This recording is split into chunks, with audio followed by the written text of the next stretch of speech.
ছোট্ট বাচ্চারা সিনারি আঁকতে চাইলে খুব সহজেই আঁকতে পারবে এমনই একটা ছবি আজ তোমাদের এঁকে দেখাচ্ছি। চলো, প্রথমে উঁচু করে দুটো বাঁকা লাইন এইভাবে দিয়ে দাও। এরপর তার নিচে একটি সোজা লাইন আস্তে আস্তে সোজা করে টেনে নাও। এরপর একটা আঁকা বাঁকা লাইন এইভাবে লাইনের নিচে দিয়ে দাও। এরপরে আমরা একটা মাছ আঁকবো।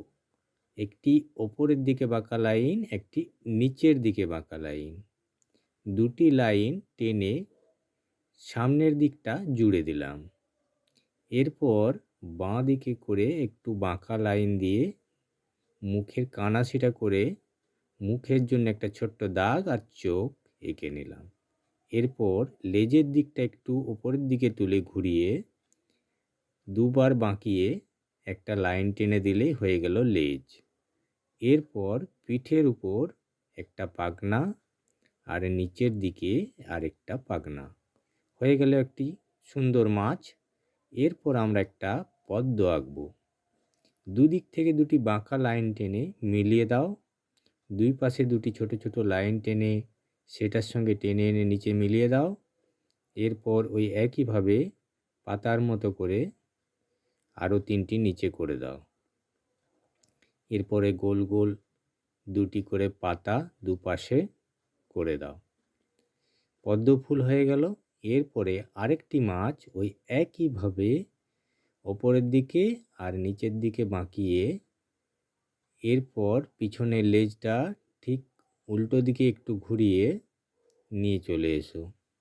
এরপরে এটার ঠোঁটটা একটু অন্যরকম করেছি, পারলে তোমরা একই রকম করতে পারো। এরপর একটি বাঁকা লাইন দিয়ে কানাসিটা করে পিঠের উপরে পাখনা, নিচের দিকে একটি পাখনা, হয়ে গেল দুটি মাছ। এরপর এখানে চলো একটা গাছ আঁকি।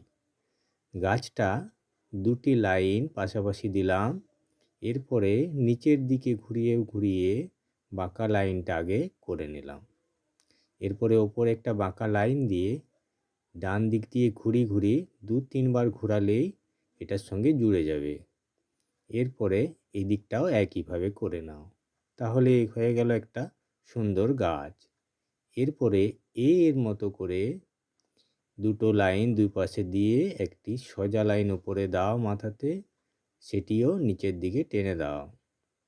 এরপর নিচে একটা সোজা লাইন দিয়ে ওই এর মতো লাইনের ভেতরে আরেকটি এর মতো লাইন দিয়ে টেনে দাও। এরপর সেখান থেকে কোণ থেকে সোজা লাইনগুলো নিচের দিকে টেনে এনে জুড়ে দাও।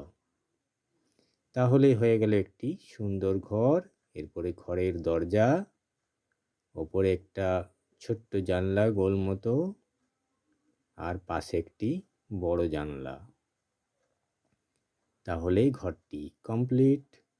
এরপর কি করব, আমরা দূরে কিছু ঝোপঝাড় আছে এমন বাঁকিয়ে বাঁকিয়ে লাইন দিয়ে মিলিয়ে দেব। এইভাবে উঁচু নিচু করে একবার উঁচুর দিকে একবার নিচুর দিকে এনে বাঁকা বাঁকা লাইন দিয়ে দূরের ঝোপঝাড়গুলো করে দাও। এরপর একটা সূর্য গোল করে সুন্দর করে এঁকে ফেলো। এরপরে এদিকে একটা লাইন, বিপরীতে আরেকটা লাইন, এরকম করে আস্তে আস্তে লাইন দিয়ে সূর্যের লাইনগুলো টেনে নাও।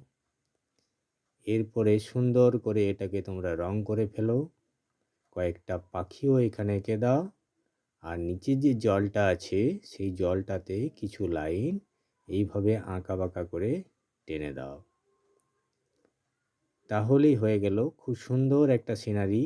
ছোট্ট বাচ্চারা চেষ্টা করলে এই সিনারিটি খুব সহজেই আঁকতে পারবে আর খুব সুন্দর করে রঙও করতে পারবে। তা ভিডিও ভালো লাগলে তোমরা একটা লাইক করে দিও।